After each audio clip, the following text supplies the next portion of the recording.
Good morning everybody, my self Acharya Vishvendra Raj system of units पे आपसे बात करूंगा। इसको समझने के लिए सबसे पहले सोचो हम कहाँ हैं अभी। बोले भाई कहाँ हैं हम अभी? वो फिजिकल वर्ल्ड तो जगह, मतलब किसी जगह है, ठीक है ना।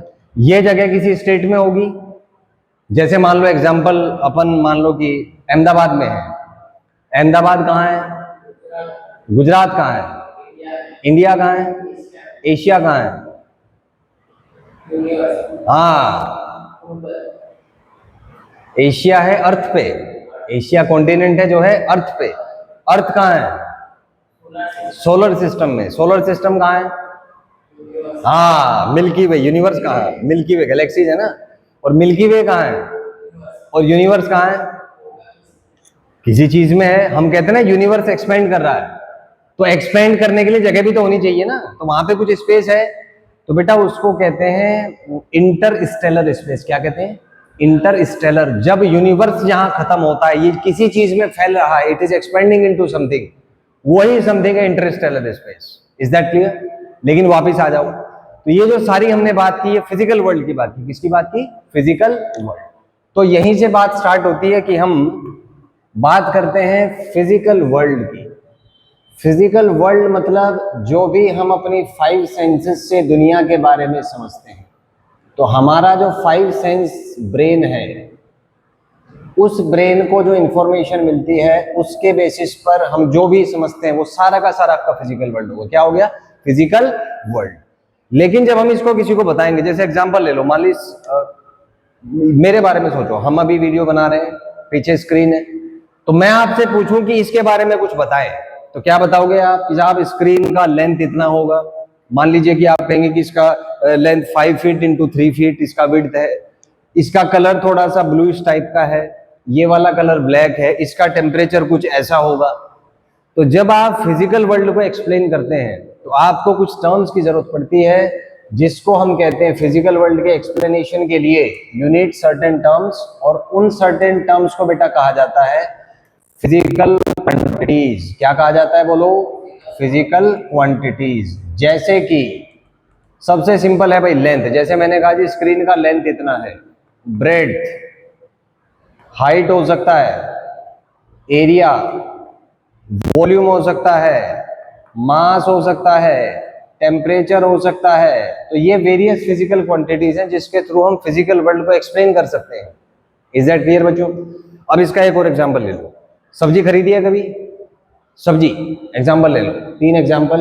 एक तो ले लो भाई सब्जी का, एक ले लो पेट्रोल का, बाइक में पेट्रोल भरवाया होगा, और एक ले लो एग्जांपल बैंक में आप गए, बैंक से एटीएम से आप कुछ पैसे का अपने ट्रांजैक्शन के। 3 डिफरेंट केसेस ले लेते हैं। किस किस का? भाई सब्जी खरीदी, पेट्रोल भरवाया बाइक में, 3 डिफरेंट इवेंट्स ले लेते हैं, और बैंक से आप कुछ पैसे लेके आए। बराबर है? सब्जी खरीदोगे तो नापोगे कैसे उसको? केजी। जैसे मान लो आपने 5 केजी आलू खरीदे, तो 5 और केजी, तो 5 है बेटा यहाँ पे न्यूमेरिकल, और केजी जो है this is the unit. This is the unit. ठीक है जी। पेट्रोल लिया बेटा, मान लो आपने बाइक में 10 लीटर पेट्रोल भरवाया। कितने लीटर? 10 लीटर। 10 क्या हो गया बेटा? न्यूमेरिकल। लीटर क्या हो गया बच्चे? यूनिट। बैंक में गए, पैसा निकाल के लाए एटीएम से। किस में निकालोगे पैसा? रुपीज। 100 रुपए, 200, 500, 1000, 5000। तो बैंक से आप ट्रांजेक्शन करते हैं, जैसे मान लो 1000 रुपए निकाले, तो 1000 क्या हो गया यहाँ पे?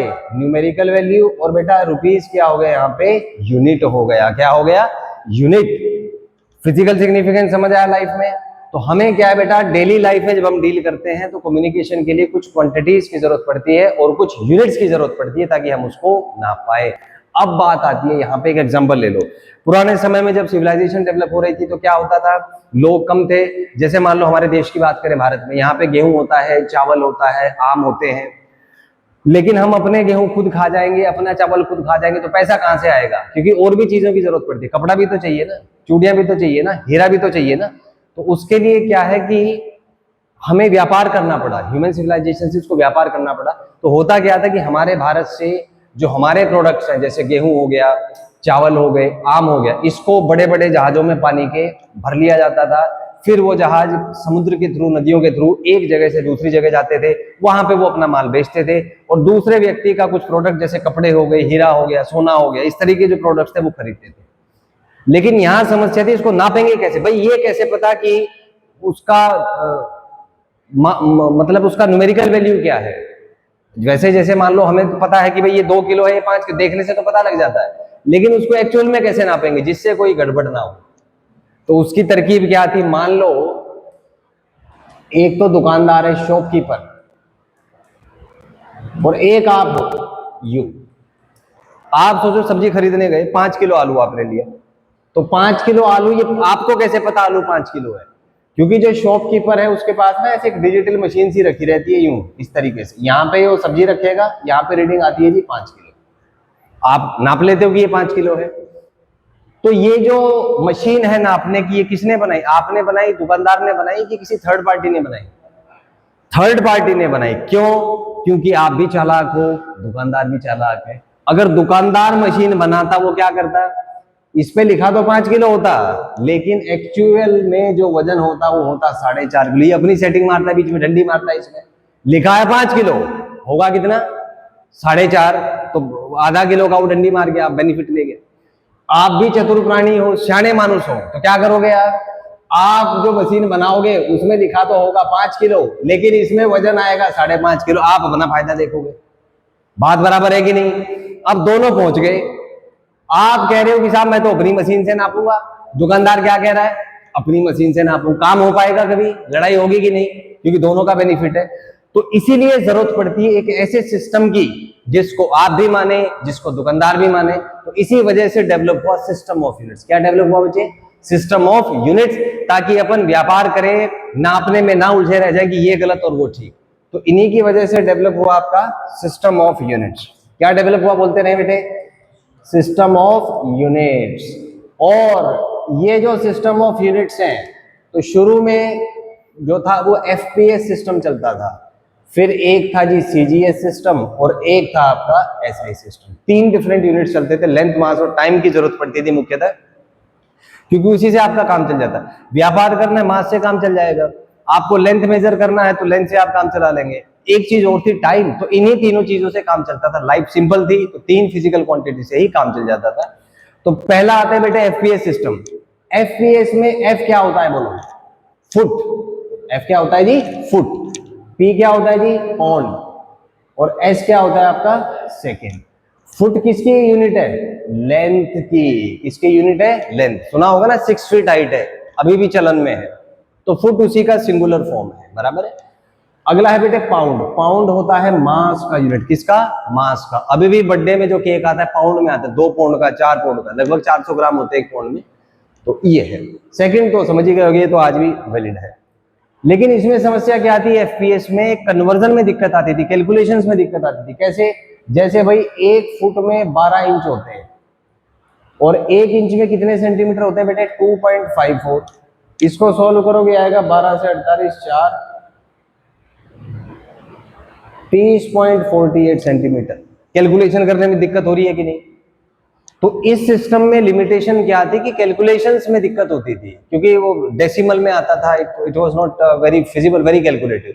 आप अपना धंधा करने गए हो, काम करने गए हो, वहां कैलकुलेशंस में उलझ के बैठ गए, तो ये सिस्टम थोड़ा सा मुश्किल था। इसकी वजह से दूसरा सिस्टम आया सीजीएस। कौन सा सिस्टम आया? सीजीएस। यहाँ पे सी को क्या कहते हैं बेटा? सेंटीमीटर। जी को ग्राम। एस को क्या कहते हैं बेटा? सेकंड। अब इसमें खास बात क्या है? इसमें खास बात ये है कैलकुलेशन आसान थे, क्योंकि 1 मीटर में कितने सेंटीमीटर होते हैं बच्चों? 100 सेंटीमीटर। कितने सेंटीमीटर? 100। मैं यहाँ एक्सप्लेन कर देता हूँ। सीजीएस तो इसमें आया जी सेंटीमीटर। तो सेंटीमीटर लाने से क्या समस्या हल हुई? समस्या ये हल हुई कि जी 1 मीटर में कितने सेंटीमीटर होते हैं बोलो भाई? 100 सेंटीमीटर। तो 4 मीटर में कितने होंगे? कैसे निकाला? 4 इंटू 100 सेंटीमीटर। भाई कैलकुलेशन आसान है, तो जी हो गया 400 सेंटीमीटर। ठीक है। 10 मीटर में कितने होंगे भाई? अरे बोलो कैसे निकाला? 10 इंटू 100 सेंटीमीटर, कितना आ गया भाई? 1000 सेंटीमीटर। आप खुद फील कर सकते, कैलकुलेशंस आसान हो गए। इसी वजह से it was adopted. Is that clear बच्चों? अगला फंडा है बेटे इसमें ग्राम का। किस चीज का? ग्राम। इसका क्या फायदा हुआ जी, इसका ये फायदा हुआ भाई 1 केजी में कितने ग्राम है, 1000 ग्राम है साहब, ठीक है। 50 केजी में कितने होंगे, 50 से गुना कर दो तो क्या होगा, 50 इंटू 1000, 5000 नहीं बेटे 50,000 ग्राम, बराबर है। कैलकुलेशन आसान है कि नहीं, अरे बोलो। अच्छा आपसे पूछे बताओ 10 केजी में कितने ग्राम, 10,000, सिंपल है कि नहीं, अरे बोलो यार, सिंपल है कि नहीं। तो बेटा इसमें कैलकुलेशंस आसान थे तो इस वजह से इसको अडॉप्ट किया, लेकिन इसमें एक और समस्या आई, फिर इसमें एक्चुअली यूनिट्स बहुत छोटे थे। जनरल लाइफ में हम डील करते हैं तो 1 सेंटीमीटर बहुत छोटा होता है, इसका कोई फिजिकल सिग्निफिकेंस नहीं है। तो यहाँ पे समस्या क्या थी, नंबर देख रहे हो आप बहुत बड़े बड़े आ रहे थे, हजारों में आ रहे थे, तो फिर इसका सॉल्यूशन देखा गया। उसके लिए आया आपका MKS सिस्टम। कौन सा सिस्टम आया, MKS, जो कि SI सिस्टम MKS का ही एक्सटेंडेड वर्जन है, आप ये कह सकते हैं। MKS में क्या था, मीटर था, K माने किलोग्राम और S माने आपका सेकंड, केवल 3 ही फिजिकल क्वांटिटी थी। इससे क्या फायदा हुआ जी, इससे फायदा ये हुआ कि भाई 1 मीटर इज इक्वल टू होता है 100 सेंटीमीटर, और जनरल लाइफ में जो डिस्टेंसेस हम मेजर करते हैं वो मीटर में होते हैं, तो numerical value come I, second digit I, third digit की जरूरत नहीं पड़ी, तो इससे थोड़ा सा काम और आसान हो गया। किलोग्राम आया तो 1 केजी में कितने ग्राम होते हैं बेटा, 1000 ग्राम, कितने ग्राम, 1000 ग्राम, तो इससे काम थोड़ा सा आसान हो गया। सेकंड तो खैर सेम ही है।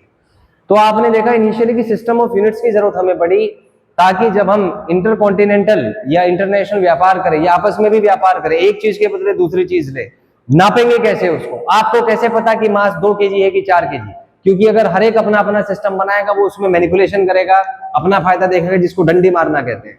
अगर दुकानदार है, अगर उसने लिखा है मास 2 केजी तो वो छाण पत्ती दिखाएगा, उसमें 1.5 केजी ही वजन होगा। ग्राहक भी चालाक है, शाना मानुस है, वो क्या करेगा, ऊपर लिखेगा 2 केजी लेकिन उसका वजन होगा 2.5 केजी, तो आपस में तो काम हो ही नहीं पाएगा। इसलिए जरूरत पड़ती है एक ऐसे सिस्टम की जो ट्रांसपेरेंट हो, जिसको आप भी माने, जिसको दुकानदार भी माने, जो यहां भी चले जो वहां भी चले। तो वहां से जरूरत हुई सिस्टम ऑफ यूनिट्स की। क्लासिकली 3 टाइप के यूनिट्स थे, सिस्टम ऑफ यूनिट्स थे, FPS, MKS और CGS। फिर बाद में MKS को चेंज करके ही ऐसा ही बना दिया गया, जिसके बारे में हम आगे पढ़ेंगे। आइए बात करते हैं। तो यहां से हमारा कंक्लूजन निकला कि भाई जो MKS सिस्टम था, इसमें बेटा 3 क्वांटिटीज होती थी। कितने क्वांटिटीज होते थे, 3। कौन कौन सी, लेंथ, मास और टाइम। कौन कौन सी, लेंथ, मास और टाइम, क्योंकि इन तीनों से काम चल जाता था। लेकिन अगर आप थोड़ा हिस्टोरिकल पर्सपेक्टिव देखें, साइंस डेवलप हो रही थी, फिजिक्स डेवलप हो रही थी, तो हमें जरूरत पड़ी कुछ अदर फिजिकल क्वांटिटीज की, जैसे गर्मी की। गर्मी माने टेम्परेचर, हीट इंजन डेवलप हो रहे थे, जो बेसिस था इंडस्ट्रियल रेवोल्यूशन का 18वीं सेंचुरी में। टेम्परेचर की जरूरत पड़ी। फिर गैसेस पे काम हो रहा था, गैसेस को के मॉलिक्यूल्स पे काम हो रहा था। गैसेस का मेजरमेंट क्या है, कितने मॉलिक्यूल्स हैं, उसके लिए हमें जरूरत पड़ी अमाउंट ऑफ सब्सटेंस की, क्योंकि गैस में लार्ज नंबर ऑफ मॉलिक्यूल्स होते थे। तो ऐसा यूनिट चाहिए था जो बहुत बड़ा हो, जो कि होता है मोल। एक मोल में 6.023 × 10⁻23 मॉलिक्यूल्स होते हैं। क्योंकि गैस में मॉलिक्यूल्स बहुत ज्यादा थे, तो हमें इसकी भी जरूरत पड़ी। एक चीज हमें जरूरत पड़ी करंट की, क्योंकि इलेक्ट्रिक करंट जब आया तो इलेक्ट्रिक करंट माने ऐसी चीज थी जिससे आप लाइट जला सकते हैं, मशीन चला सकते हैं, मोटर चला सकते हैं, पंखा चला सकते हैं। तो इलेक्ट्रिक करंट भी बना, जो कि आधार था इंडस्ट्रियल रेवोल्यूशन का। तो करंट की भी जरूरत थी इससे, क्योंकि लाइफ बहुत सिंपल हो गई, चीजें बहुत आसान हो गई, तो इलेक्ट्रिक करंट की भी जरूरत पड़ी। एक चीज की और जरूरत पड़ी जिसको कहते हैं इंटेंसिटी। ये लाइट से रिलेटेड था कि जब कोई सोर्स ऑफ एनर्जी है तो उसका इंटेंसिटी क्या होगा। इंटेंसिटी मतलब energy per unit time per unit area. तो इन एक्स्ट्रा क्वांटिटीज की जरूरत पड़ी। उस समय की जो फिजिकल इवेंट्स थे, उस समय में जो डिस्कवरीज हो रही थी, उन सबको डील करने के लिए, और कुल मिला के एक सिस्टम बनाया गया जिसको हमने नाम दिया SI सिस्टम ऑफ यूनिट्स। क्या नाम दिया बेटे, SI सिस्टम ऑफ यूनिट्स। कौन से ईयर में बनाया था इसको, 1971 में। क्या, 1971। SI का माने क्या है, इंटरनेशनल। क्या माने हैं, बोलो भाई, इंटरनेशनल सिस्टम ऑफ यूनिट्स। क्या माने हो गया इसका, इंटरनेशनल सिस्टम ऑफ यूनिट। फंडा समझ आता है, फंडा समझ आता है। तो बेटा SI सिस्टम की अगर मैं बात करूं तो इस सिस्टम में बच्चों 2 तरह की क्वांटिटीज है। एक तो है फंडामेंटल और एक है भाई डिराइव्ड। कौन से हैं जी? फंडामेंटल और दूसरे डिराइव्ड। खास बात क्या है, फंडामेंटल को भी दो बना सकते हैं, बेसिक और सप्लीमेंट्री।